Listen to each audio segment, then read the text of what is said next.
কৃতজ্ঞতা মোশাররফ ভাইকে মিস করছি। না, এটা কৃতজ্ঞতা না। সঞ্জয় হয়তো এটা বলতেই পারে যে আমি ওর ছবিতে ছোট্ট একটা মানে চরিত্রে অল্প একটু সময়ের জন্য মানে অতিথিশীল হিসাবে কাজ করেছি। বিষয়টা আসলে সেই জায়গা থেকে না।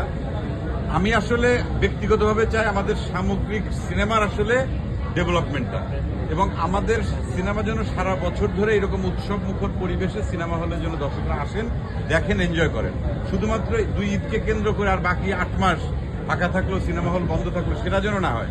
সেক্ষেত্রে সবাই আমরা সবার সঙ্গে আমরা একসঙ্গে কাজ করি। আমরা চাই যে সারা বছর ভালো ভালো সিনেমা নির্মিত হোক এবং দর্শক হলে এসে সেই সিনেমা দেখুক। এবং সেই জায়গার থেকে কিন্তু আমি তুফান সিনেমাতেও সাকিবের সঙ্গে কিন্তু গেস্ট অ্যাপিয়ারেন্স ছিলেন তুফানে, আমিও ছিলাম। আবার এখানে সঞ্জয় বলেছে আমি দিয়েছি, আবার মোশাররফ দিয়েছে গেস্ট অ্যাপিয়ারেন্স, আবার সাকিব খানের ছবিতে নিশো দিয়েছে, সিয়াম দিয়েছে। তার মানে কি, এটা হচ্ছে যে আমরা সবাই আসলে একসঙ্গে কাজ করতে চাই সিনেমার জন্য।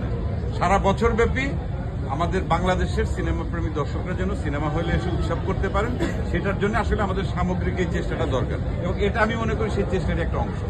একদম ভেরি ট্রু। আর সবাই সবার জায়গা থেকে ইন্ডাস্ট্রিকে আমরা